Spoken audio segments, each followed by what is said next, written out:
players were back on board with the circuit here at Pyra. Here's the race leaders. Oh, there are all sorts of problems. Oh, big carnage. Oh, straight to the barriers. And through the smoke we come. What a crash!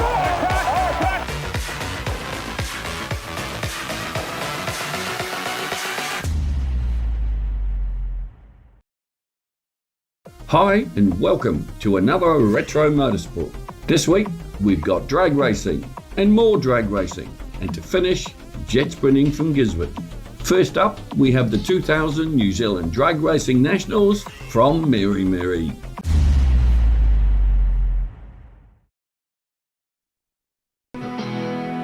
Four wheels or two, it's about horsepower. The ultimate contest is a quarter mile. Horsepower means speed, and speed means noise with a capital N. There's only one place to be on the weekend of the 12th and 13th of February, and that was Champion Dragway just south of Meremere. If you're lucky, you'll put your earplugs in and stand by the fence. If all your dreams come true, you'll get to ride in a top car, and you'll never forget it.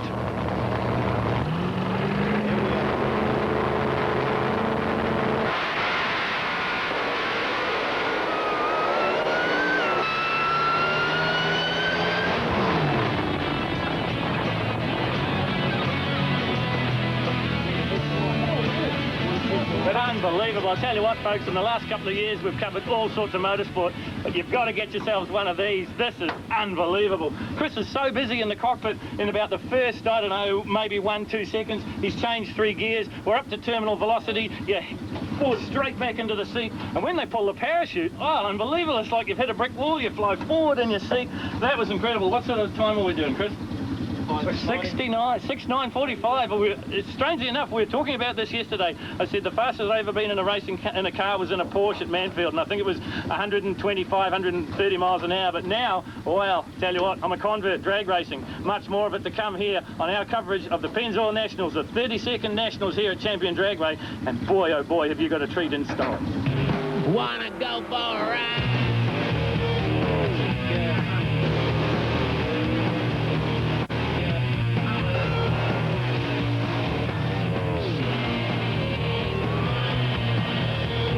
Folks, and welcome to Champion Dragway here just south of Meremere. We're here for the Pennzoil Nationals, the first drag racing major meeting of the new millennium. You've just seen Tim Watkins blast down the quarter mile in 6.3 seconds at well over 200 miles an hour. I had a quick talk to him earlier on before he climbed into the car. He thinks there's more in the car yet. They've got to wait for perfect conditions. It's a little bit hot here today. They really need slightly overcast so they can get the jetting into the engine. We need air. We've got to have the right air conditions. If we can get the right air, the track, I believe, is capable of achieving that. And yes, certainly we've got a few things up our sleeves to try and bring it down into the low 6 to high 5 second, passes. There's maybe a possibility over this weekend, the Pennzoil Nationals, that we might see a sub-6? Yeah, it could. There's the Slick 50 car over there. He's going pretty well, so I think he could do it, and we're hoping we're going to do it. But yeah, we just need the temperature to come down a bit, be a bit cooler, so we can get some more horsepower in the engine. And I guess that's in the jetting. It's so critical. Yep, it is. The more fuel you can put in these engines, the quicker they'll go. And with the heat we've got here at the moment, it's not all that good. You're still only to be low 6s. Well, Neil Robertson said it's not good for drag racing. Let's see how they get on with Superstock here. The packed crowd ready for this one. And beside me, the man that is the voice of Champion Dragway, Kevin Stevens, better known to his legions of fans as Manuel. Manuel, quickly explain to us what's Superstock all about. Well, Superstock is a class designed for full-bodied cars that, as you can see, the recognisable body shape. They have no limit to engine size, but they are restricted. They must run carburetors, no nitrous oxide, no superchargers. Well, we saw the Mustang taking the first win there up against the Dodge Challenger. This is another Mustang, Kevin, but this is a much more modern car. Yes, it's a 1997 Mustang body of Rod Harvey. So the burnout's completed, and the age-old matchup, Ford versus Chevy. How do you think it's going to go, Kevin? Well, I think you have to give a little bit of advantage to experience here. Tony Bennett has been racing for a long time. Away they go, pretty even at half-track. Watch for the Mustang in the right-hand lane as we look at it. Oh, who's got that? Well, there was a win for Rod Harvey in the Mustang with a 9.36 at 150 miles an hour. So the early rounds of Superstock continues. This is Kevin Gubb, been around for a long time. He's a 2-time national champion in this class and well on his way to being a 3-time champion because he's got up there in front of Murray Hartley. Interesting combination, this one, Kevin, a Holden Ute. Yes, it's an HQ Holden Ute with a 512 cubic inch Oldsmobile engine. So we focus on the Ute at half track, getting up to around about 150 miles an hour, and too good for the Camaro in the left-hand lane. A chance now to have a look at the final round draw. You'll see Tony Venice up against Barry Rainsford, so the battle of the American cars. I think the one to look for, though, Kev, is Kevin Gubb and Paul Johnson in the Ute. Yes, Kevin Gubb, 2 times national champion, defending his title. Very good combination. Another very popular class here at Champion Dragway is the Super Gas, and this man's been around for a long time. This is Dick League in the American Pie, and you know a lot about this Falcon, Kev. Yes, this Falcon has a lot of history in it, formerly raced by Frank Bogart and Ray Peterson in Wildman. Ray Peterson, of course, got to start in drag racing on 2 wheels, but now one of the administrators down here at the very successful Champion Dragway. So we should tell the folks at home that Super Gas is run on a fixed index, and I guess, Kev, you better explain to me what a fixed index is. Yes, the Super Gas run on a fixed index of 9.90 seconds, where the racers are penalised if they go faster than 9.90 seconds over the quarter mile. So this matchup, Wayne Sterling in the right-hand lane in the 27T and the V8 VW of John Shepherd. Well, guess what gases were made of back in the 50s and 60s in the USA? That's the 37 Chevy Coupe there, and going up against a pretty modern-looking car in the Z28 Camaro. Matt Fryer in the Hot Rod Magazine Camaro, 1970 vintage, 37 Chevy, gasser through and through. Well, it looks like the coupe gets there, but the word from the tower is they've both broken out of the index. What happens now, Manny? Yes, in a situation where there's a double breakout, the car that breaks out by the less amount is deemed to be the winner. So a chance to have a look at the final round draw for Super Gas, and pretty straightforward in the first 2 rounds, but then we get a different situation here, Manny. Yes, a single pass, a bye run for third for Matt Fryer because of the number of entrants, and then Keith Peterson, Les Hurst make up the final. Okay, the action continues with round 3 of Competition Eliminator. On your screen at the moment, Gary Martin and Andrew Ray in their front engine rail, powered by a Steinfeld. And this is one of the fastest cars in the world in its class, Manny. Very competitive, even in America this car would be. Side valve, supercharged, running methanol. So the Competition Eliminator bracket works on a handicap situation as well. We've got the old against the new here, Manny. You better explain to us just how that handicap system works. There is a staggered start by the Christmas tree, which is determined by the handicap of the class of the car, making up the bracket Super Comp Eliminator. So the Chevy Beretta of Reese Harrison up against Grant Finley in the 34 Coupe. Pretty uneven matchup, and you see them at half track, and they look very close indeed. In fact, the yellow car, the 34, gets there. So Grant Finley wins it. So this is a favourite son of Champion Dragway. This is Travis Lefting, son of Nick Lefting, one of the old veterans in drag racing circles in New Zealand, and he goes up against the rear engine rail of the Blues Brothers. Yes, Travis Lefting in the alternate running a small block 310 cubic inches, the big block 510 cubic inches, and the dragster of Phil and Graham Blumont. Another rear engine dragster here, and just look at the way the chassis flexes as they stop the burnout there. And then the sturdy British Bulldog, the A40. Yes, Bruce King in the dragster, another 510 combination coming out of the Wellington region. Tom Manu, also from Wellington, he's running a smaller 383 cubic inches. So there wouldn't be too much of this left that's original A40, I wouldn't think, Manny. No, definitely be modified for drag racing purposes. Well, it looks like the A40 in the front, the rail comes to the rattle, but I think the A40 gets it. Let's have a look on the replay. Remember, there's a handicap situation, and look at the dragster. And I tell you what, I think I got it wrong in the first call. I think it might have been the dragster, Manny. Well, yes, if we look to the power of electronics, the victory does go to Bruce King with a 7.70 at 172 miles an hour. Well, that winning time putting Bruce King in the final with Travis Lefting in the Competition Eliminator. Now, these are the big boys, Manuel. This is what the crowds come to see, the funny cars. Yes, we take up the action in semi-final round with the number 1 qualifier meets number 3 qualifier. That's Frank Bogart in the Pennzoil funny car, and Tim Watkins qualified number 1 in the Auckland Steel 2000 funny car. There's a lot of technology goes in behind these cars. It's all about adjusting the clutch and getting the huge horsepower to the ground. They make an awful lot of horsepower. It's somewhere in excess of 3,000 horsepower. They're making plenty of power. Getting it to the track is an art. So Watkins on your right, it is Bogart on your left, and it looks like Watkins gets away pretty well. It gets very, very sideways indeed, and does he get there? I think he does. He takes the win light there with a 6.30, 224 miles an hour for Tim Watkins. So just have a look on the replay there. There's no such thing as a straight run in drag racing. Look at the way the car twitches and swerves all over the racetrack. Frank Bogart's got a pretty straight run going, but he's not quite going as quick. Most of the drivers wouldn't even know it was a wobbly run. So a chance to have a look at it again. This is Tim Watkins from Auckland. And just look at the way the car twitches and swerves down the racetrack. And who said Champion Dragway was flat? I know they've resurfaced it. There's still a few bumps there. Well, a chance to get up close and personal now with Frank Bogart in the Pennzoil car. Not quite as quick as Watkins, but a 652, 208 miles an hour. Must like that left-hand lane. That seems to be working well for you. Yeah, left lane was really good. Went well this morning. We had a bit of tyre shake in second gear, but that sort of cost us the ET we're looking for. We're looking for another 6.0 or maybe a 5. But it was a good run. You must have got pretty close all the same. Oh yeah, it wasn't too bad, but like a bit of tyre shake's all the difference between getting what you're looking for and missing out. You're aware how close it was right at the finish? It's very, very close together. Yeah, I saw Frank, and I knew that I had the top end on them if I could get my foot back into it in second. And because he was in front of me then. And I got the win. So you go for that left-hand lane next time out, you think you'll go into the 6? Well, we'll be going for the left again. We know the lane and we know it's capable of it. And yeah, we're going for a 5-second pass. We're on a 5.9 end of the day, so we'll be doing our best. Well, another one looking for a sub-6 second run is the man that drives the red line oil car. This is Neil Robertson from Wellington, going up against Glenn Collett, another one that was looking for a sub-6. Yes, Neil had problems yesterday, but it's of course a new day today. Glenn Collett, defending national champion. So it is Neil Robertson from Wellington in the right-hand lane as we watch it, going up against the rear-engine rail of Glenn Collett, another one that is the son of a famous father in Ron. Yes, Ron Collett is a legend in drag racing in New Zealand, made the trip up from Christchurch for a good many years now. Well, we talked to these guys yesterday and they said the conditions were a little bit too hot. It's a little bit cooler here at Champion Dragway on race day. Are we going to see the first sub-6 for quite some time? Well, horsepower to burn from both of these cars, near enough to 3,000 horsepower. It's Collett on your left in the rail. This semi-final was a match-up of last year's final, but unfortunately things didn't go as planned for Neil Robertson.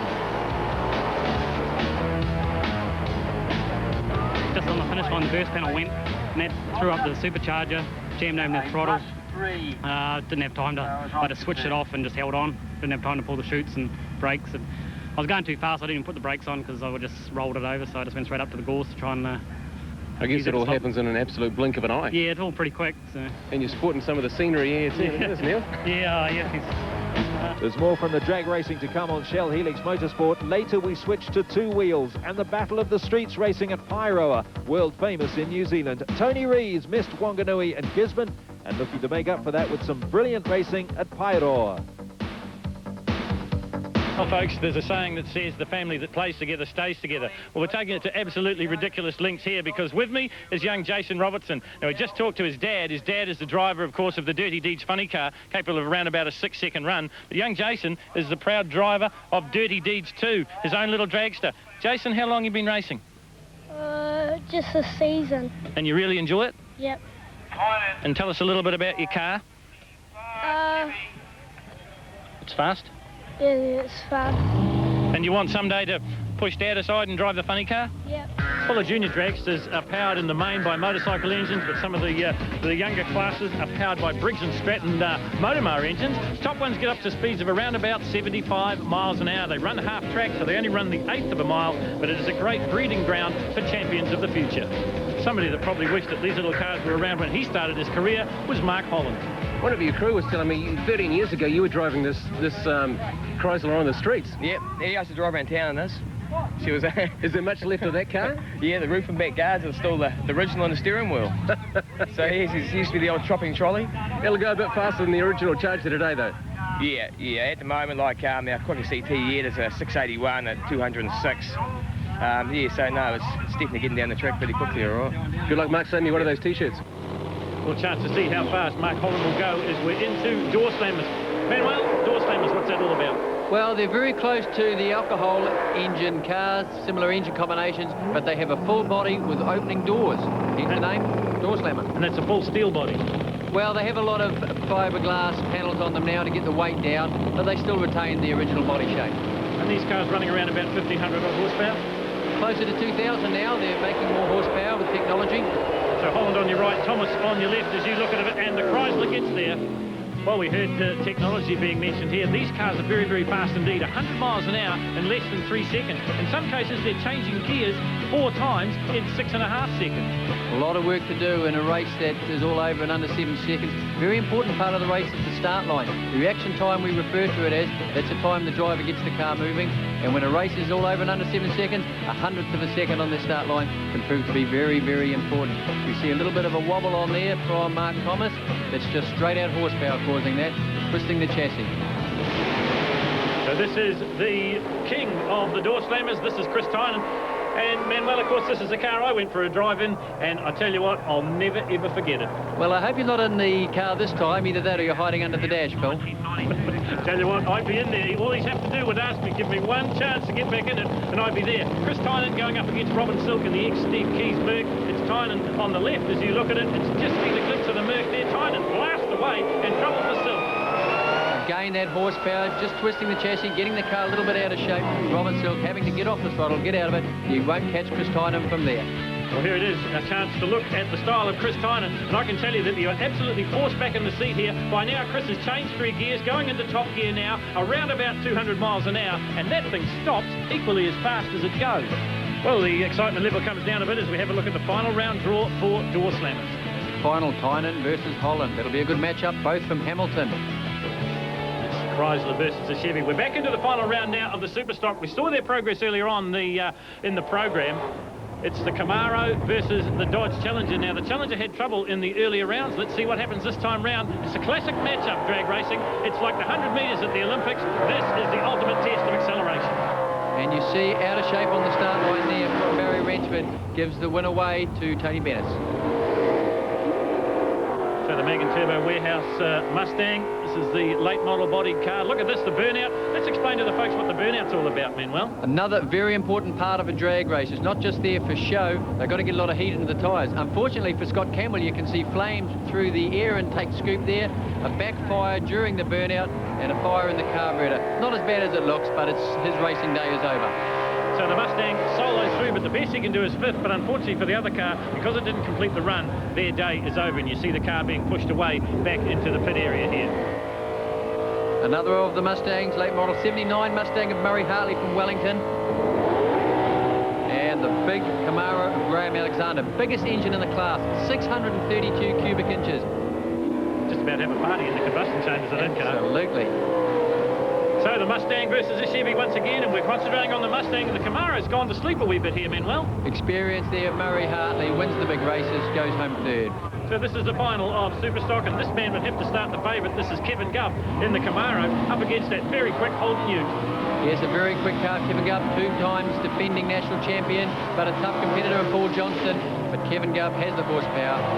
And takes the final and wins the Superstock category here at the 32nd Annual National Drag Championships, brought to you by Pennzoil. There he is, confirmation for you. Chris Johnson and Kevin Gubb in the car they share, but it was Gubb driving it all the way to the Superstock final. Paul Johnson in the Ute coming through in 2nd place. So the final round now of Super Gas. This is the runoff for 6th and 7th. It's Bruce Erickson and Neil McIntyre in the Falcon going against Calvin Whittington in the 23T. And you see the Falcon got away pretty well there, Manny, but perhaps too well. Yes, you see the situation. Falcon clearly in front of the finish line, but he left too soon. Red light, disqualification, giving the win to his opponent. So bad news there for Bruce Erickson. This is the runoff for 4th and 5th. This is the B-Dub V8. Of John Shepard up against the 27T from Nelson, Wayne Sterling. And Wayne Sterling, easy victory there, you can see by half track. So the final now of Super Gas, and this is what Gasser Racing's all about. It's the 37 Chevy Coupe up against the Fiat Topolino. Manny, who's going to get this? Well, I think Keith Pedersen's been on a roll today. He's had good success through the early rounds. Les Hurst experience, and Keith Pedersen, as you can clearly see from that shot, well in front, good start, takes the victory with a 9.914. Considering that these races are running on a fixed index of 9.90, a 991 at 108 mile an hour is near perfect. It's good enough for the win anyway. So there he is, the final results. Keith Pedersen takes it over Les Hurst. Matt Pryor singled on his own there for 3rd place, but the win and the title going to Pedersen. Right, final round now of competition eliminator. At the end of this, we'll have a champion here at the Pennzoil Nationals. This is John Pavlovich in what looks to be an old-style sort of dragster, Manuel. Yes, another one of the nostalgia-style race cars that has made a resurgence in New Zealand drag racing. Done very well, too, with home-built supercharger and injection setup, as we see John Shiska getting a little bit out of shape there. And a look at the Armco. John Pavlovich takes an easy win. Once again, we should probably explain that competition eliminator is run on the class index system, so there is a handicap situation in place here. And here we see some very different body styles. The front engine dragster up against the full-bodied coupe. Grant Finley there in the coupe, Gary Martin in the dragster. Both of these cars are very impressive race cars. Unfortunately, the luck didn't go with them today, running off for minor placing, 5th and 6th in fact. And a red light left too early there, Grant Finley, so the 5th place goes to Gary Martin. Well, 3rd and 4th now in the final of the competition eliminator, and really getting those rear tyres nice and warm is Tom Manu in the A40, and he's coming up against the Blues brothers, Phil and Graham Blumont in the rear engine rail. Now you'll see a big handicap start here, the different classes that make up the competition eliminator. The dragster, the bigger engine, lighter weight car, will be doing the chasing. In theory, if they both run on their index, they'll cross the finish line at exactly the same time. I've yet to see that happen in drag racing. Calling it as he sees it is Kevin Stevens, better known to his drag racing fans as Manuel. This is the final of competition eliminator. It's Travis Lefting in the left lane as you look at it, up against Bruce King. Now a real difference in the cubic inches here, Manuel. The 509 cubic inch rail up against the 310 Alton. Yes, Travis Lefting started his drag racing career back in the junior fields. We saw them a little bit earlier, and now he's gone on for the money. Looking good here. Well, Travis Lefting getting there, 9.16 at 143.63 miles an hour, good enough to give him a national title. This is how it all happened. You'll see the handicap situation. The rail waits for just a split second before it gets underway. It's all timed on the Christmas tree, of course, and by this stage, Travis Lefting is half track. But look at the way this 509 cubic inch rail really starts to get into his works now. It's very close indeed, but it goes to the left-hand lane, and that is Travis Lefting. So if we have a look at the scoreboard, you see that Travis Lefting gets the national title in the competition eliminator. Bruce King's got to be content with 2nd place. So the final round of the top door slammers, and the big crowd have stuck around for this one. And look at this, Robin Silk is all over the place, so not a very good launch at all, Manuel, and problems for Silk. And at this level of racing, once you get out of shape like that, there's very little chance of catching your opponent. Robin Silk has to back out of it. Good run from Mark Thomas. He can be happy with this performance. He'll be going home with 3rd overall. Now we watch the entire run here. Those butterflies on the air intake wide open. Foot pulled down to the floor. He'll be pulling on gear levers in that Lenco transmission, changing gear. Keeps that throttle wide open as he goes towards the finish line. So the grand final in the door slammers, and I'll tell you what, Manuel, I've got my money on this man. Chris Tynan in the Pennzoil 55 Chevy coming up against Mark Holland in the Chrysler. It's a personal favourite of yours today, Phil, but it looks like problems for Mark Holland. He completed his burnout, and yet he's still running on down the track, leaving Chris Tynan with a single pass. Well, it's justice for all here as Tynan singles to the national title, and it looks like a pretty quick run too. He's not backing off the fact he has a single pass. He's not taking it any easier. So Chris Tynan on his way to the umpteenth national title, and this run good enough for 6.73 at 203 miles an hour. Out from all the smoke, Chris. That was a bit of an adventure for you. Yeah, it is. Bloody good fun. Hey, everybody should try it. That's what you're in it for, obviously, the fun, but I mean, you're taking out the national title. That's a bit of a bonus for you too. Yeah, the car's been bloody going really well this weekend. It sounded absolutely beautiful. It just hasn't missed a pop at all, has it? It's been good. We've had a little bit of oil leak in the front there, and that's what most of the smoke is, and just been sort of patching it together to get us through the day, and that's where that good. So the final run of the day sees Tim Watkins up against Frank Bogart. Now, of course, this has been somewhat shortened because we lost Glenn Collett and Neil Robertson in the early rounds. Well, the big crowd stuck around for this one. Is it going to be Watkins or is it going to be Bogart? Well, technically, Tim Watkins can't be beaten because he is running for 1st place. He should be against Neil Robertson, as you've said, it's advised out. And Frank Bogart is running for 3rd. He also should be running against Collett Racing, who have also advised out. So 2 singles effectively side by side. But it'll still be a good race, very even cars. That's a Dodge Daytona body for Frank Bogart in the Pennzoil funny car, as opposed to the Pontiac body funny car of Tim Watkins. Really looking good, resplendent in Pennzoil colours. That's what it's all about. You see the hatch on the top of the body there. That's to give the driver a little bit more extra breathing room, get rid of the tyre smoke. They're just about set, staged. Who's it going to be? Who are you going to put your money on? Is it Watkins in the right? Is it Bogart in the left? It looked like Bogart got the better start there, Manuel. Yes, he did fractionally.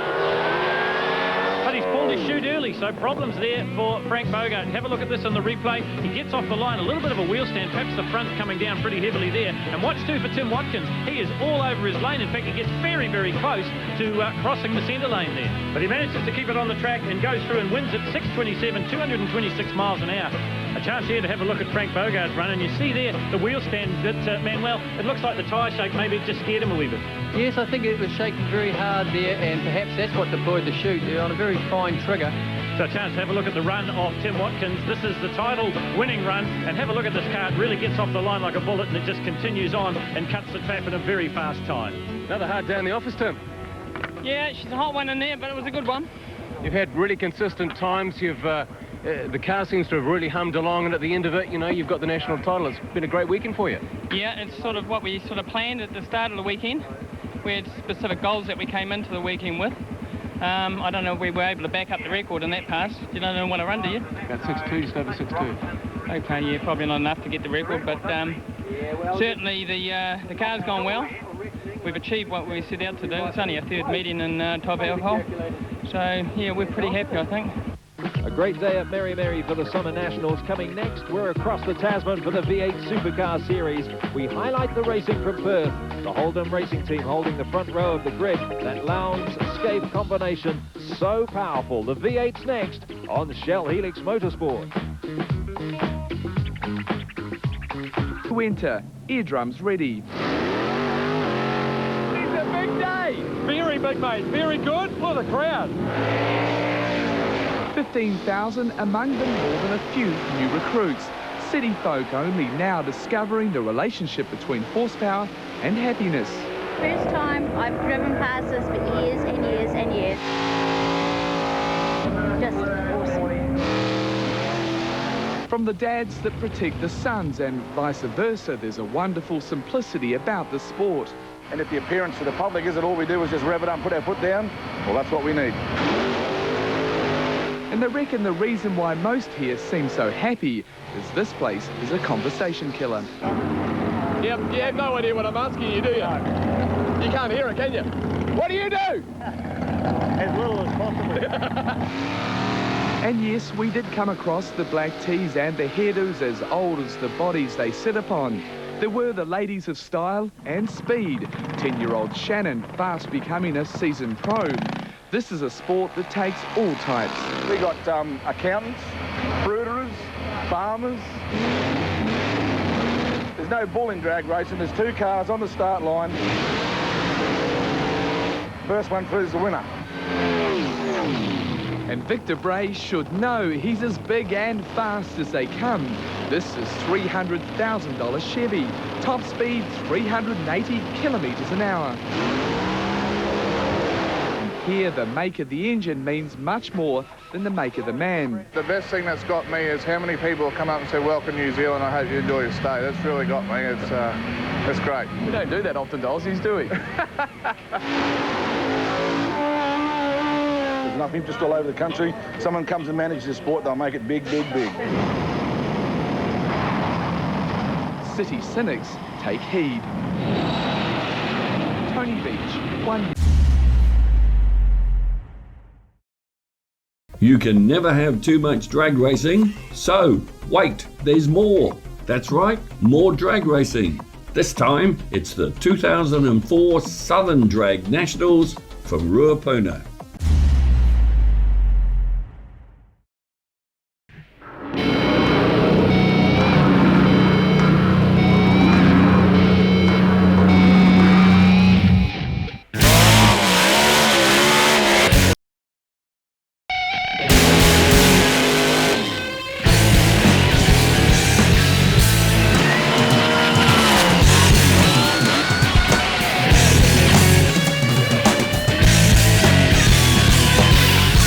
Hi folks, and welcome along to our coverage of the Powerbuilt Tools National Drag Racing Association points meeting here at Powerbuilt Tools Dragway. We're in Christchurch for round 1 of a 4-round series. Next stop will be in Masterton, and then we'll be up in Auckland at Champion Dragway for the final 2 rounds. Got great conditions down here in Christchurch. The weather is playing its part. A big crowd has rolled in, and we've got a fantastic car count. And who knows, maybe we'll see the 200 mile an hour bracket broken here in Christchurch.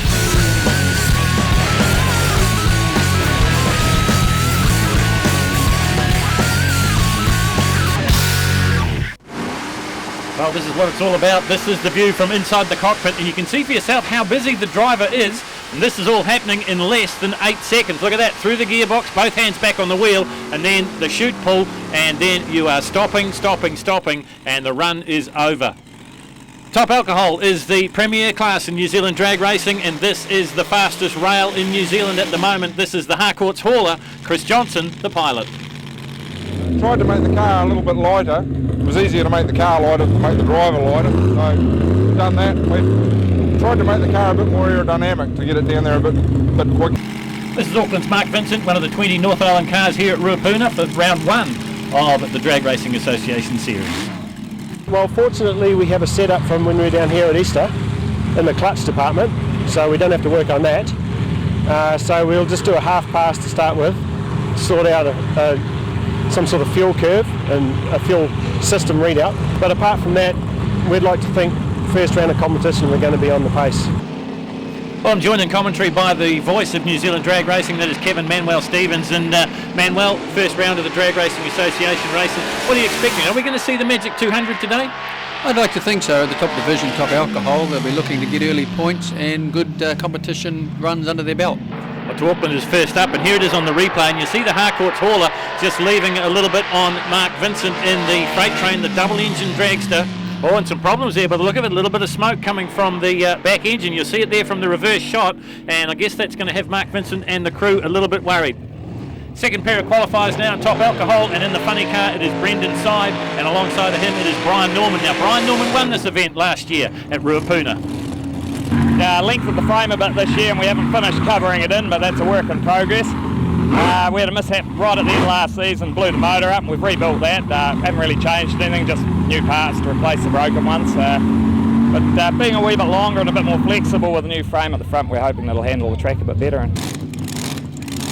So we watch as they come into the staging area. Front engine rail of Norman there. You heard him say they've lengthened the chassis this year. Manuel, the funny car sort of slipped under the radar a wee bit last year, certainly the Nationals at Champion and here as well, but these guys can really run hard. They were looking good at the Nationals last year. They ran a personal best of 7001. They're looking good today.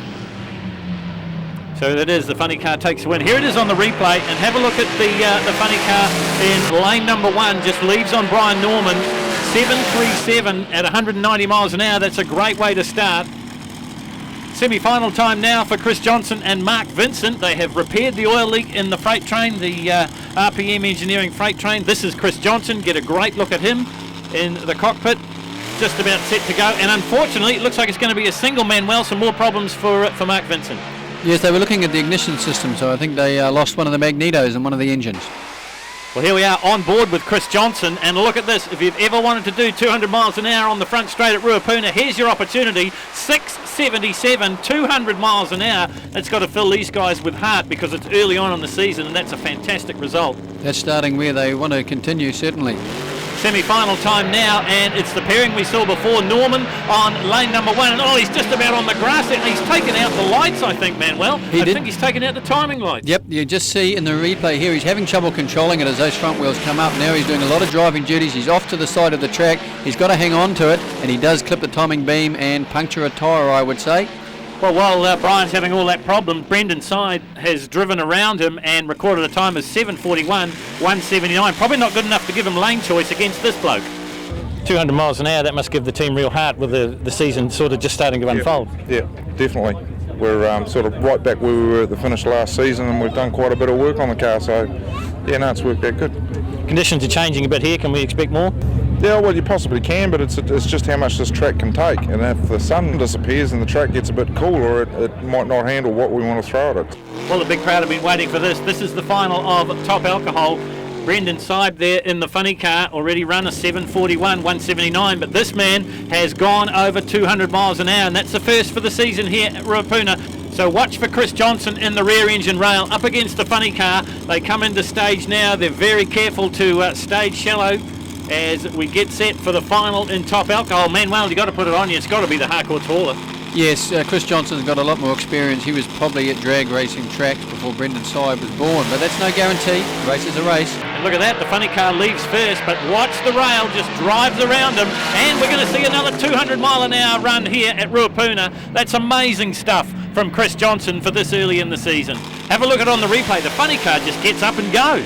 Yes, I think Chris might have been a little bit concerned with the light. The top light had gone out, the pre-stage light, so he knew he had the horsepower to drive around him. And we can see it from that shot there. CJ leaves second, but making a lot more horsepower and the experience coming through. He's a clever engine tuner and not a bad driver to boot. 6.647 seconds for Chris Johnson. He wins it at 202.70 miles an hour. Brendan Side is second.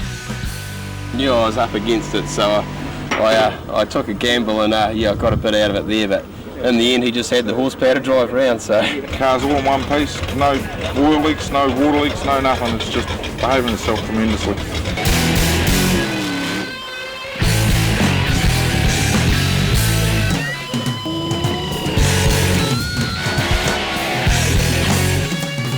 Drag racing, just like the Olympic Games 100 metres final, is a contest of acceleration. For the athletes, it's spiked shoes and starting blocks. But for the drag racers, when you're running something like 3,000 or 4,000 horsepower, it's something we call traction compound. If you have a look at the track surface here at Powerbuilt International Tools Raceway, it is very sticky indeed. In fact, if I leave my hand there for any length of time, it will stick there. Now that's good for the drag racers because it means their tyres are going to get traction all the way off the start line. The launch is oh so important here in drag racing. At Powerbuilt Tools International Raceway, the track compound doesn't go the full length of the quarter mile. The reason for that is this is a multi-use facility. There's car racing here as well as drag racing. But drag racing's what we're here for. It's the Southern Nationals, and it's brought to you by Powerbuilt Tools.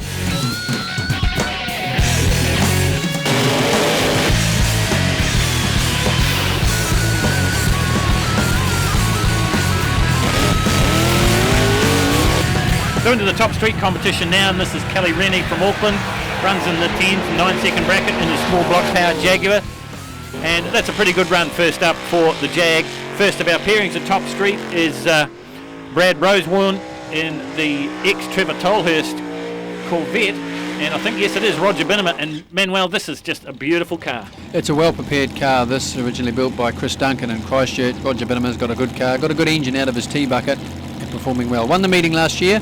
He will be a hot contender in top street. Well, I should say that the ex-Trevor Tolhurst car is still owned by Trevor Tolhurst. It's not Trevor running it though, although the whole Tolhurst family involved here at Runapuna. Yeah, there's a few of them. 5 cars in total Trevor's associated with this meeting. This is his Corvette, Bradley Rosewarne, lucky enough to be having the ride. So just watch the progress of Binnemer in lane number 1, just drives right around the Corvette. Here it is on the replay. There is a handicap start because of class indexes. But Roger Binnemer, that's why he's defending Point Series champion. 885 for Binnemer. Now this is a story in itself, isn't it? Because this is Team Squig, but of course they're not in their usual XP Falcon. He's borrowed the car, and of course this car, one of the best looking cars at Runapuna. This is Tony Bennis in the big block Camaro. Tony Bennis across from the capital. And Team Squig, the car is owned by Laurie Ehrlich from Auckland. So just see how good a driver Squig is. Totally new combination for him. He was doing some practice runs earlier before this meeting, seemed to be handling it all right. And I believe the big block, it's some problems there for Team Squig. I was going to say that car runs nitrous but hasn't got to the end of the strip, so problems. So Tony Bennis will go through virtually unchallenged, so we'll see him in the final. Here it is on the replay. Well, you can see Squig lifts the front wheels and then bang, transmission, I would say, the smoke out the back. Good driving skill, moves off to the side of his lane. 9:03 there for Bennis. Roger Binnemer now. And this car just goes like clockwork. He just runs up to the start and off he goes.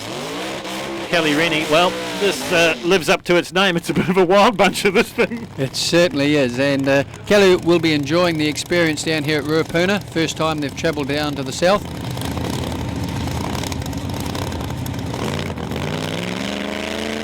Semi-final of top street, and it's Binnemer that gets away first, but look at Rennie. He had a wild launch and he drives around the car of Roger Binnemer and he gets the win, so he will progress through. We'll see him in the final. Now that's a turn up in itself, Manuel. Have a look at this. Look at the start.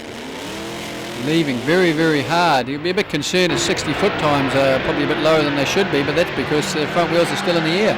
8:57 at 1:64 for the Jaguar. And this is the final. Now, this is a match of the Titans. Is it going to be the big block Camaro, or is it going to be Kelly Rennie in the Jag? That is a beautiful car, and it makes oodles of horsepower. Yeah, it's a well set up super stock car for Tony Bennis. He's got plenty of experience. He's driven Altereds before he's gone into the Dord car. Kelly Rennie, much the junior and napping on the line. The old master's shown him how it's done. And it's going to be Bennis pretty much unchallenged. It's going to be a good time too. 8.9 at 152, so that's a good time for Tony Bennis. So it showed that there was plenty more in the car. Here it is on the replay, and you heard Manuel say the Jag just caught sleeping on the line, and it is all over. You won't catch Tony Bennis from there, and he'll be happy with an 890 so early in the season. So final result sees Tony Bennis in the big block Camaro. 898 takes the win. as we go back to competition now. And this is a story in itself, Manuel. This is young Scott Tolhurst, now just 16 or 17 years of age. When we covered this meeting last year, Scott was in a junior dragster. The race the juniors. I'm the record holder and the Pro-Am champ for the juniors, and I've been offered this car to drive for this year. Tell us a little bit about the car. What sort of horsepower compared to your junior dragster? My junior had about 46 horsepower. This has got about 600. It's Chev 406, just injected, turbo 350 trans. So this is the modified final. Scott Tolhurst there on the closest to the camera as we look at it. Steve Rhodes in the Fiat Topolino. Again, a handicap start, the modified division. They run on dial your own format of racing where the racer nominates the time they expect the car to do, evened out the finish line. Pretty close race as it turned out, but 2 seconds in at 8.9 to a 10.9. Here it is on the replay. Graphic example of the handicap that Manuel mentioned. Pretty close at the finish, but Scott Tolhurst it is that takes the win. 8.92 at 140.19 miles an hour. Steve Milne is the next one up in the Super Gas final, and he'll come up against Russell Lorimer. And this Mustang, Manuel, is a giant killer. It certainly is. It's defending Point Series champion, but Steve and Leanne Milne took that Topolino through to runner-up in the Point Series last year, so this is a classic final. So the Mustang versus the Fiat. The Fiat gets away first. Remember, none of these cars are allowed to go faster than 990, so we should see them run right on the button there. It's the Fiat in the front for the moment. Oh, maybe some problems, and Lorimer comes through and gets it on the line, and the time 10.32, so they're safe there to a 10.5. Well, there must have been problems for the Fiat because it slowed on the line, and that means Lorimer gets the win and gets his championship campaign off to the perfect start. Super Street action for you now. Matt Dunn in the 81 DX Toyota up against Steve Butter in the Chrysler Charger. Now this is the semi-final, and it looks like a giant killing performance coming from the Toyota. Now I can tell you that Matt Dunn went on and took the final as well with a 12.58 at 111 miles an hour, and he wins the semi-final there from the Chrysler Charger of Steve Butter. But look how close it was. A new innovation in our drag racing coverage this season is the New Zealand Petrolhead magazine Track Fact. Now we had a question from young Tom up in the audience, and he wants to know, are the wings on the top alcohol cars there for show, or do they perform some sort of a function? Well, a man that knows all about top alcohol cars, and he's got the fastest car here today, is Ray Pedersen. Ray, what is the story? The wings are serving a purpose. The rear wing, of course, is to put downforce on the rear wheels, mainly in the second half of the track, and when the car is going over 150 odd mile an hour. This particular wing here is a new one we've put on for the season, and it's on 4 degrees down, tilted downwards, and it's around about 1,000 pound at 200 mile an hour. So the whole car only weighs 1,000 kg, so it's almost half the weight of the car has been added to the back wheels. Okay, we covered the rear wing. What about the winglets on the front? Also very important. You want to retain your steering, obviously, at also that speed. It certainly keeps the car down, you know, so you can control it and steer it. Well, there you are, Tom. There's the answer. I hope that helps you out, and it must have worked for Ray Pedersen because, as I said, those guys are the fastest here.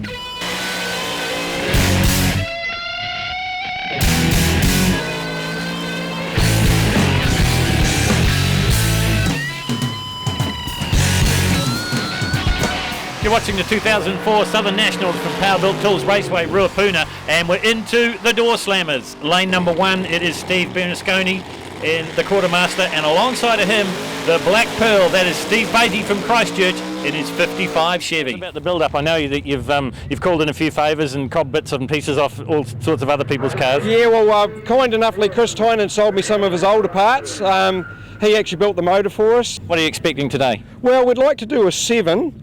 We've run a best of 8.1 at 172 miles an hour with the clutch set up soft. We've still got the motor pretty fat. That means basically too much fuel and a bit less horsepower, but we can up both, but we want to do them one step at a time and don't want to do anything silly. Steve Bernasconi in the quartermaster, what a famous name in drag racing. That is his first time in the South Island. Happy with it, better than the national record, put it that way. We're looking to go faster, yeah, definitely. That'd be pretty much something, wouldn't it? That'd turn a few heads. I mean, first meeting of the season. Yeah, well, we try to impress. Quartermaster 2, there is the Thunderbird there. Of course, the history of this car, Quartermaster 1, Alan Lim campaigned the escort-bodied racer a few years ago now. So we should see some good racing here. Steve Beatty has predicted that the car will run in the 7. Steve Bernasconi said they want to set a track record. Well, he's got the win. I don't think it was a track record, but it's an easy win. Here it is on the replay. And watch the front wheels on the Thunderbird. Hardly on the ground through the shifting. So a great win there for Bernasconi. Chris Tynan, the next car on your screen. This is the 55 Chevy, the Gulf Western oil car. And last year he was driving a rotary, can you believe it? What have you done to the car in the off-season? We built a new manifold. We had a few problems with the old one. It had a lot of abuse and backfires and things on it, so it's splitting down seams, so we re-welded it up, put a data logger on it, freshened the motor up, so we're pretty confident that we're going to get it going this season. Second round of qualifying for the Door Slammers, and the car on your screen is the car of Tom Richardson, the 57 Chevy. This is probably the smallest in the group. It's a stock bore 454 and 1071 on it. And Tom will be coming up against the man for so many years was the class act in this class, and that is Chris Tynan. But over the last few seasons they've had a lot of fueling problems with the car, Manuel, but he hopes he's on top of that now. Whole new combination, new supercharger, new head, so it's all flowing different. The old tune-ups will go out the window. Here it is on the replay, and you see for yourself that Tynan in the Gulf Western oiled car just gets away from Tom Richardson. Great story about Tom Richardson, had 18 months off to build his house and got back into the drag racing. Here's a man that's been in drag racing since the get-go. This is David Green from Wellington, and we've already seen some problems for David earlier on when he spun the car around. They were just running way too much horsepower. Single run for David. Right, just for the viewers, tell us a little bit about the car, the Corvette. What sort of horsepower are you making? Probably around 2,500, 515 cubic inches, supercharged on alcohol. That 4-speed Lenco transmission, 9-inch Ford rear end. Improvements that you've made has done anything to the handling of the car more than the horsepower? Or? Yeah, we haven't touched the engine at all. We've left it exactly how it was. We know what we've got. We know how quick it should run with the power that it's making. Mark Thomas from Wellington now, another one that sneaked into the 200 mile an hour bracket in last season at the Champion Dragway. What can he do down here at the Southern Nationals? He's up against Steve Bernasconi. Mark, what have you been doing with the car in the off season? Oh, just a little bit of tinkering. We've freshened the motor as we always do in the off season, just gone through everything, checked everything. I mean, it's been a reliable combination, and we've been running at the front of the field, so, and then just a few subtle changes to the fuel injection. You cracked the 200 mile an hour barrier last year. That must have been pretty pleasing for you. Oh yeah, it's been a milestone. We've been after it for a long time, and we did it pretty comprehensively, running 204, or nearly 204. So that's just more of the same for this season, hopefully. Well, these guys are in a bit of trouble, but you see the crewmen down on the ground there. They're looking for the elusive oil leak that's really plagued them all afternoon. Up against Steve Bernasconi here, and Manuel, it's the last roll of the dice for Mark Thomas. This is eliminations time now. They're the bottom qualifier because they didn't post a qualifying time. They come up against the number 1 qualifier. That is the hardest job to do in round 1. If they want to go all the way, they've got to take the win here. They're chasing Bernasconi though. Problems too for Bernasconi, and all the luck has fallen for Mark Thomas, and here we'll get the win, and that keeps them alive. Have a look at it on the replay. Problems early on from the launch for Bernasconi. Picks the front wheels up and doesn't really recover, but 754 is good enough for Mark Thomas. Second round of eliminations now, and this is one of the prettiest cars down here, Manuel. This is the 57 Chevy of Tom Richardson. Tom Richardson will be looking also to pick up a win. If he can take a win here, he'll go into the semi-final round. Steve Beatty leaves early on him, and well, Richardson drives around him. Great win for the 57 Chevy of Tom Richardson. Been out of the sport for 18 months to build his house, back into it. Have a look at it on the replay. Just gets the whole shot and says, see you later, Steve Beatty. It's all about consistency. Don't go over the top. Just run strong and hard, and that'll take the win. Well, this guy's been running strong and hard all afternoon. This is David Green, and he comes up against the old master, Chris Tynan. Well, the old foe, on many occasions these two have met in a number of finals over the years. David Green making horsepower, finally got it sorted out by the end of qualifying. He's looking good for a good meeting today. Chris Tynan been struggling with a over-fueling problem. Semi-final action, so one of these guys is going on the trailer, the other one will go through to the final, and you've got to say on past performance, Manuel, it should be the Corvette. Yes, certainly, the performance of this morning's session, he is making horsepower. He's a good driver. Oh, they're dead even off the line, but the Corvette just uses all the horsepower, and Chris Tynan's in some bother. I don't think it's even running on 8 cylinders, and David Green will progress through to the final in the top door slammers. David Green, as you can see, making horsepower off the line. Chris Tynan, raw fuel coming out of that left-hand bank, so he's still got problems in the fuel system, but it's a handful. But David Green, no problems at all. 770 and change for Green up against an 860 for Chris Tynan. He won't be happy with that. Into the final now, and these guys are on borrowed time. They haven't managed to fix the oil leak, but what we've done is we've rescheduled the final, so it's the last race on the racetrack. If there is an oil down, it doesn't matter so much. It's not going to hold up the race program. So David Green sits in the catbird seat here, I would say, Manuel. That's good sportsmanship from all races concerned, because they want to put a show on for the crowd, support the sponsors, and what better way to do it? Finish with the top door slam. It's not a bad race to finish the day on, though, is it? 6,000 horsepower on the line. You'll see as they creep up into the staging area, put out the first light, put out the second light, and they are set to go. All eyes on the Christmas tree. Will it be the Holden Ute, the fastest Holden in New Zealand, or will it be David Green's Chevy Corvette in lane number 1? Away together, and they're side by side at half track. Thomas coming with a rattle here, but I think Green might have it. Oh, it's the closest race we've seen all afternoon, and I think they'll give it to David Green. That's what the officials think as well. 7:23 beats a 7:26 on a slight hole shot. It was the first half of the race won it for David Green, because you look at the mile an hour and he gets off the throttle through the trap, but he had enough of a nose in front. Here it is on our third replay. You can see for yourself it is oh so close. The Corvette just gets the nose in front at 3/4 track, and look at the margin of difference, 3/100ths of a second. Fantastic racing at Runapuna. So David Green takes the top door slammer final from Mark Thomas. That's why I go drag racing. 2 cars, 300 kilometres an hour, right beside each other. I could see his wheel out the window. And I think margin of victory was 0.006 of a second, so can't get much closer. We got there by 6,000ths of a second. So it was a good drag race, and that's what it's all about. So some fantastic performances at Runapuna Raceway here, the Powerbuilt Tools Raceway for the Southern National. 2 200-mile-an-hour passes for Chris Johnson in the Harcourt's Hauler, and a fantastic side-by-side drag race in the Door Slammer final. Been fantastic. Look forward to round number 2.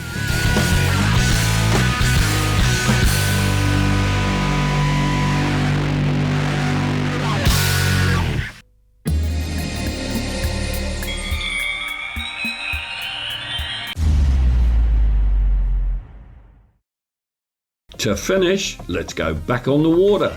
It's round 1 of the 2005 NZJSA Jet Sprinting Championships.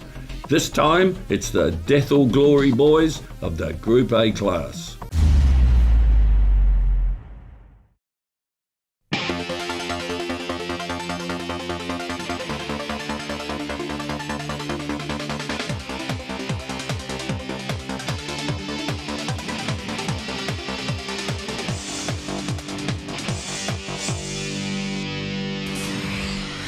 Round 1 of the NZ New Zealand Jet Sprint Championships was held in the city that is the first in the world to see the sun, Gisborne. Renowned for its excellent surf breaks and clean beaches, and famous for its unspoilt coastlines. Gisborne was where Captain Cook first landed in 1769. With the coast and water a reoccurring theme, there's always plenty to do. World-class fishing and mountain biking to soaking up the sun or the culture. The Gisborne area boasts at least 10 golf courses, including Poverty Bay, a championship links-type course. Something else Gisborne is famous for is jet sprinting on the world stage, counting among its number Gisborne residents the brothers Bryan, the only 2 world champions in the sport. Peter in superboats and Rex in International Group A. And this is your home track. Is that an advantage? Not at all.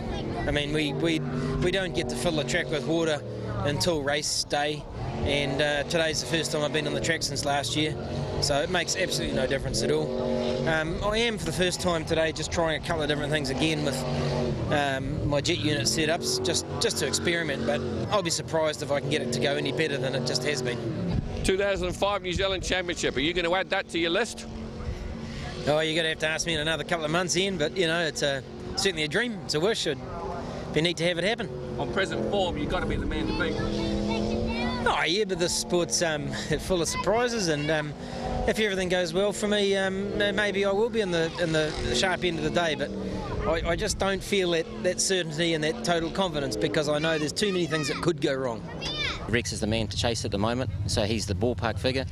It's what I'm putting myself against, and yeah, like you say, we can't quite get there, but we're still working hard. What changes have you made? We have new motor, the big bore Scott jet.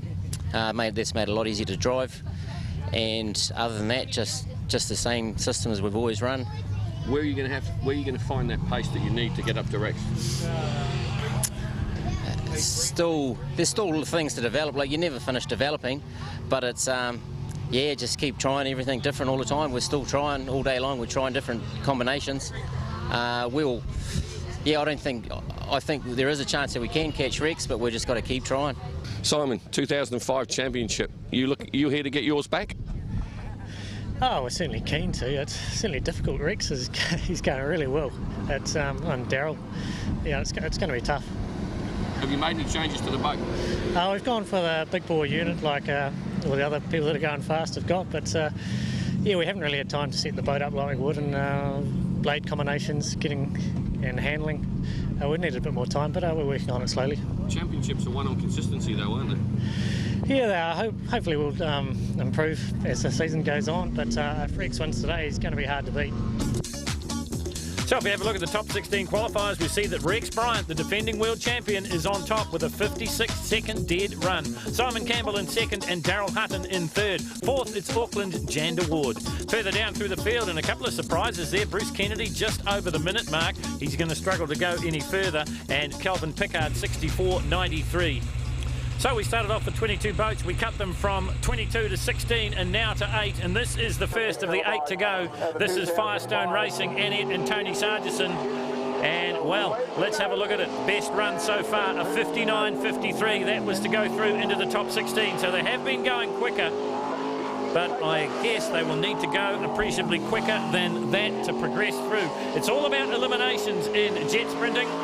And when we get down to halfway through this top 8, we'll be starting to throw them out, putting them on the trailer, and their day will be done. Will Tony Sargison be amongst them? Sargison from Rotorua, been around the sport for a long, long time now, the best part of 15 years. As we have a look at the split time, it'll need to be about the 40-second mark, I would think. We will wait and see. Heading down towards the big crowd here, bathed in sunshine, as you would expect from Gisborne. So he is 41.14 at the split, so he will set the benchmark in International Group A. We'll tell you about the class in just a little while as he completes this run. Hopefully we will see a sub-59-second run for Tony Sargison, 58.70. So Tony Sargison on Firestone Racing sets the benchmark in the top 8 with a 58.70. This is Gary Smith in the Myco Metals PPG boat of Rex Bryant. So the boat's got the pedigree, but you can see that Mr. Smith certainly struggled in round 1 with an 83-second clocking. He had all sorts of problems. His best time thus far was into the top 16 with a 57.89. And, well, if we look at the time Tony Sargison set up, maybe he'll be a worried man because he did a 58.70. Gary Smith, on his past performances, should go quicker.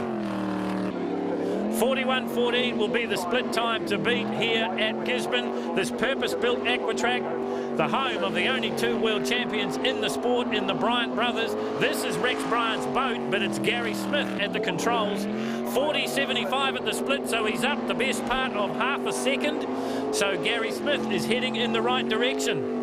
If you can keep going quicker, you'll stay up through the elimination, through 16, through 8, through 4, and then there'll be just 2.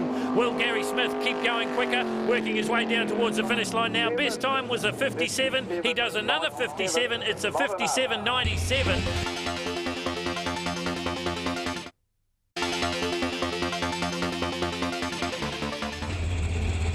Auckland Jander Ward is the next one to go.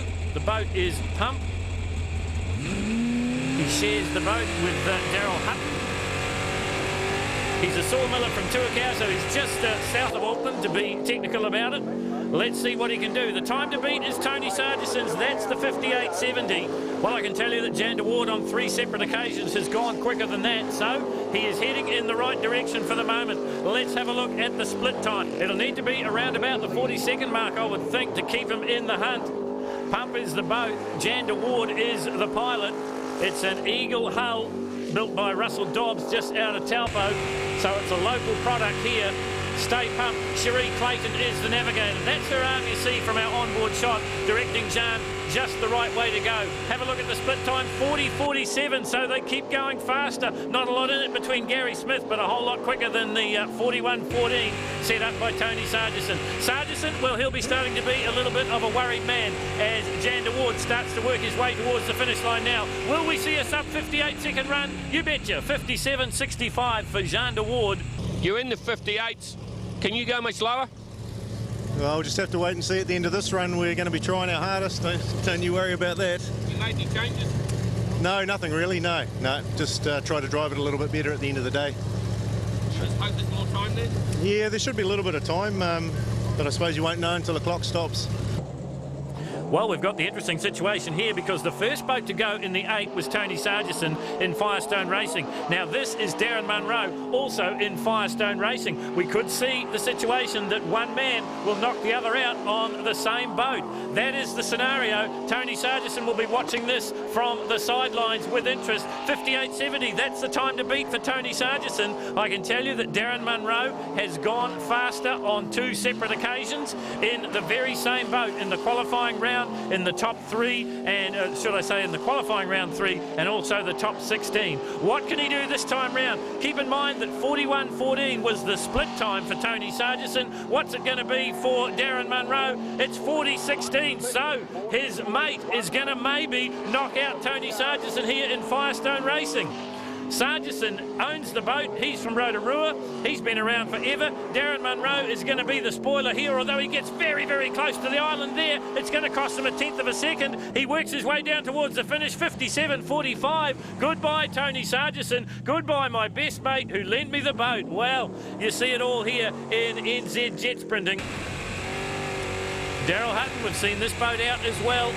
This is the boat that Jean de Ward drove to a time of 57.65. And now it is in the hands of Daryl Hutton.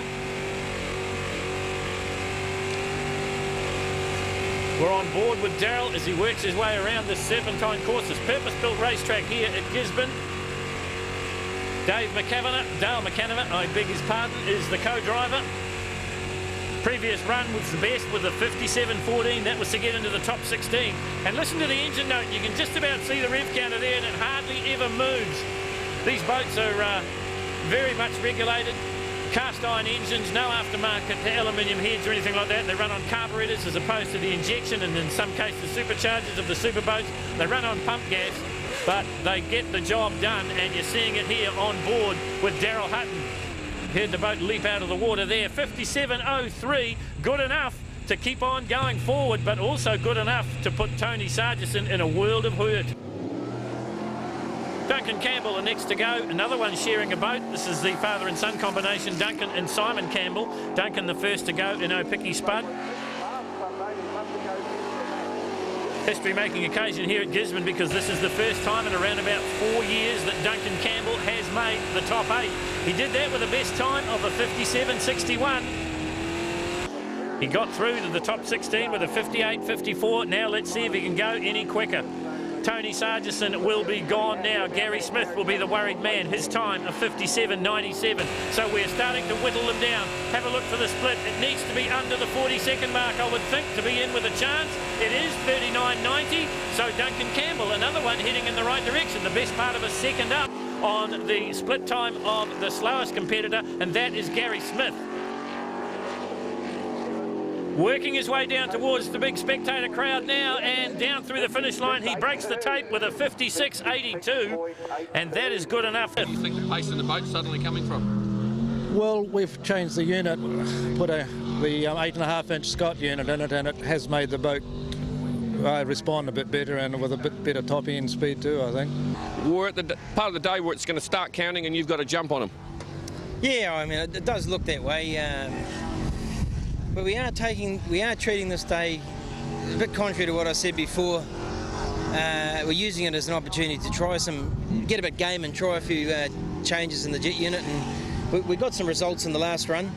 And I'm going to get to try it now. You know, Gary, the second driver, got to have a go, and he was quite happy with it. So I'm going to go out and give it to her, and hopefully it'll turn up some good numbers for me. Well, this is the current world champion, Rex Bryant. Local lad here from Gisborne. As we said before, both the world champions in the sport hailing from Gisborne. Both of them brothers, Rex and Peter Bryant. This is Rex. Look at the times beforehand. He's the only one to go into the 56s. That was in the top 16. It was a 56 dead, so he has got a little bit of an advantage. You heard him say that Gary Smith has been in the boat and they've been trying a few different things. Let's see if it works for them. Peter Summersby is the navigator as we're on board here in the PPG Mike O'Meadle's boat of Rex Bryant. They're trying a few things. They've got the added advantage of getting to be out on the water twice in each and every round, and I think it's paying dividends for them. Have a look at the split. 40.47 the time time to beat, 39.29. Beats it easily, does Rex Bryant. So this was a new boat at the beginning of the World Championship season. Changed a few things, altered the dimensions of the Group A specification boat, and it worked for him. He picked up the World Championship, and he goes quicker again here, 55.92, so they keep going faster. Obviously Rex is pretty hot. He's come straight out the World Championship, you know. Is that giving him an advantage? Oh, definitely. He's been racing the world's best over in Aussie, and so he's got practice, and he's race ready, I guess you could say. Whereas we're coming in sort of a bit colder, and with some quite major changes to the boat, and we're it's taking a bit of getting used to. So 3 of the first 4 to go are now on the trailer. The worried man would be Darren Munro, a 57.45. Will that time stand up? We're looking for the top 4. This is Simon Campbell. We already seen his father, Duncan, go through with a 56.82. What can Simon do? I can tell you that they've gone up to a bigger jet unit. They've gone from an 8 1/4 unit up to an 8 1/2, and that's what all the top runners in International Group A are using. International Group A, a cubic inch limit on the engines, cast iron block and cylinder heads. No real aftermarket goodies in the motor. Carburetors and not fuel injection. Simon Campbell with the new jet unit. What can he do? Best time so far for him, a 56.17. Looking at the split time, it'll need to be under 40 seconds. It is 39.15. So he is 1.01 seconds up on his nearest competitor, and that is Darren Munro. His 57.45 is looking a little bit shaky now as they work their way down towards the finish line. If he can get under the 56-second mark, he'll guarantee a spot in the 4. He does it, 55.88. So Simon Campbell goes quickest out of the 8. There he is on the top of the table. In second place, it is the world champion. That is Rex Bryant with a 55.92. And in third place, it is the bragging rights for the family, Duncan Campbell, with a 56.92.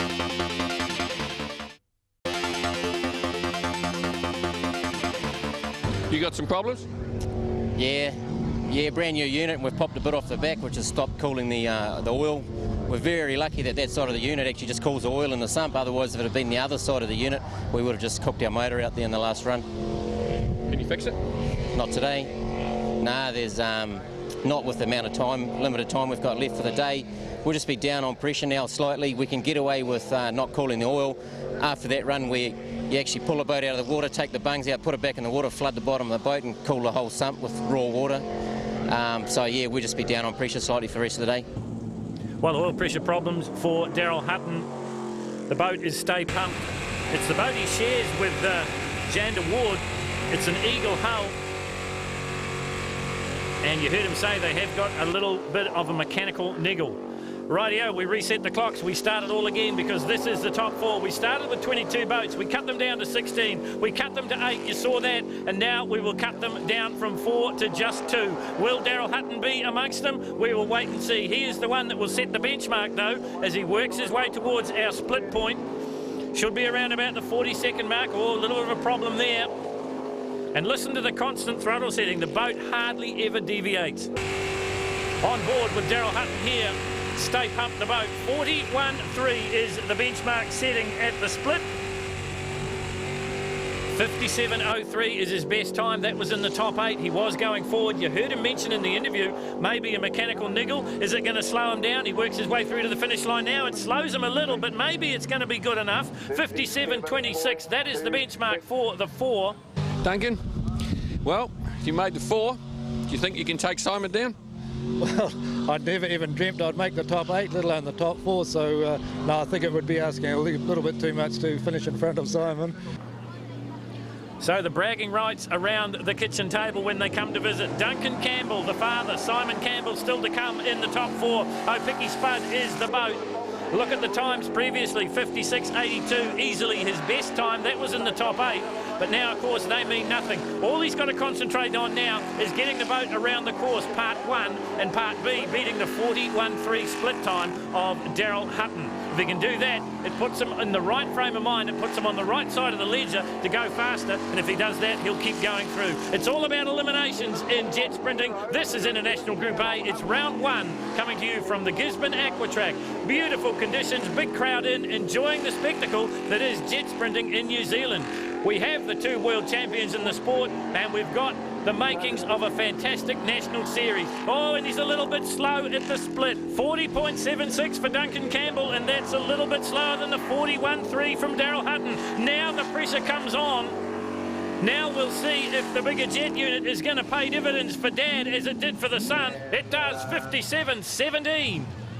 Rex, there was a lot of them started, then there was 8 of them, and now there's 4, and you're in it.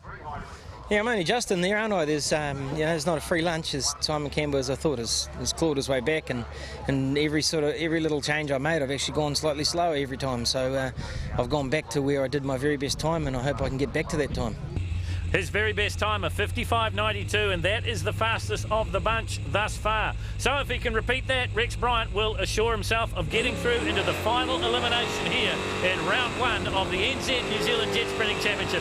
We're on board the PPG Mike O'Meadle's boat. Rex Bryant at the controls. The world champion, a boat he designs and builds himself. Runs white pointer boats out of Gisborne. Aluminium fishing boats are his specialty, but he's got a great little sideline in jet sprinting boats, and this is one of the best in the world. In fact, it is the best in the world in International Group A. He proved that in Australia not so very long ago. What can he do here at Gisborne?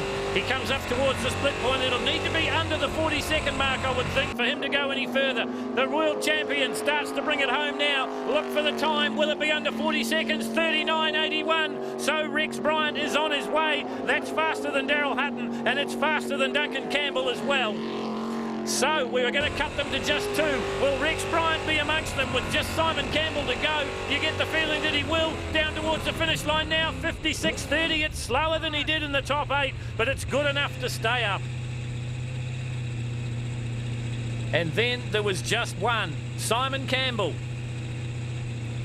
Duncan Campbell's son, and strangely enough, Duncan Campbell's time is now the one to beat, so son can knock out Dad. 57.17 will be the time in the back of the mind of Simon Campbell, but I'm sure he'd like to go very, very close to the 56.30 that Rex Bryant's just posted. As we've said, it's about eliminations, and these guys, well, they're about to eliminate Simon's father. That is the time on the bubble for the moment. Fastest through the Group 8, now into the Group 4. There'll be just 2 left after this run. Will Simon Campbell be amongst them? He's done a best time of a 56.82. Let's have a look at the split. Once again, you're looking for 39 and change. 40.76 is the time as Dad set, 39.05, so he's well up on that. It's goodbye, Dad. We'll keep the Father's Day cards coming, but you're out of this one because his son is going to knock him out. Simon Campbell working his way down towards the finish line now. 56.30 will be in the back of his mind. That's the time of the world champion. He beats it. 55.58. Simon Campbell goes to the top of the board in the top 4.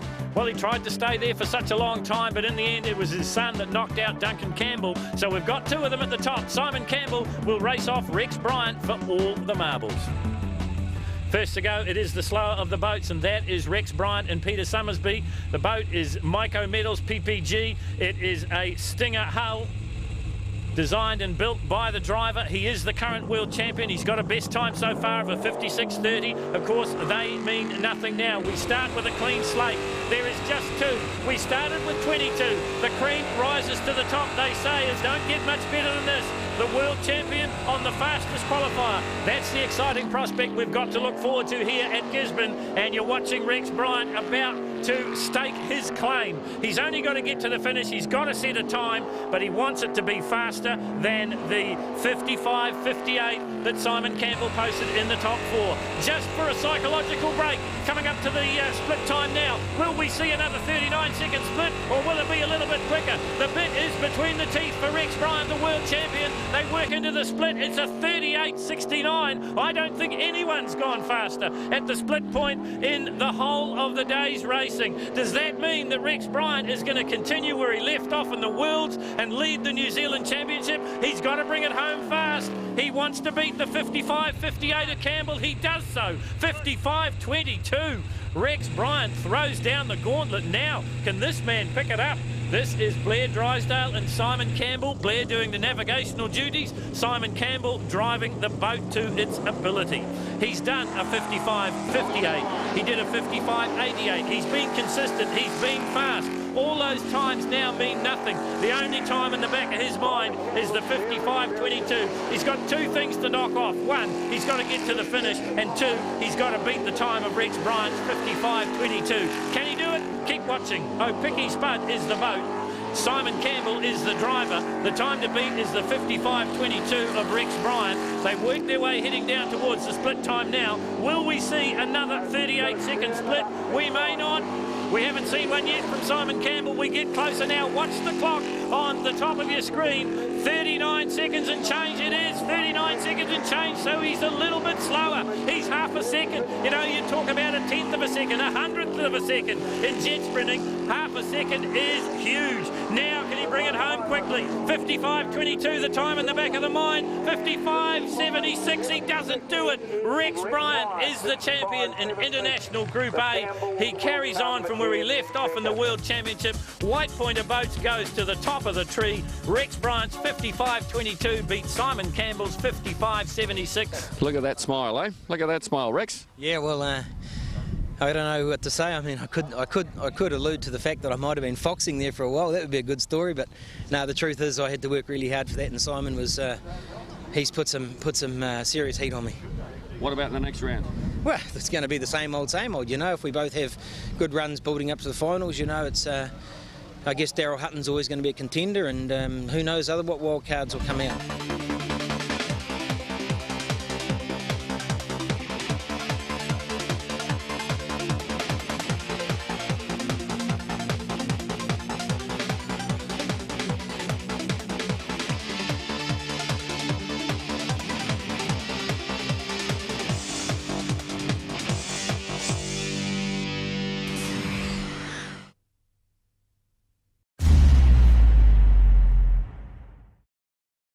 Hope you enjoyed the show. Remember, you can catch back episodes of Retro Motorsport on our YouTube channel, Sky Channel 83. You'd have to say as we're back on board with the circuit here at Myra. Here's the race leaders. Oh, there are all sorts of problems.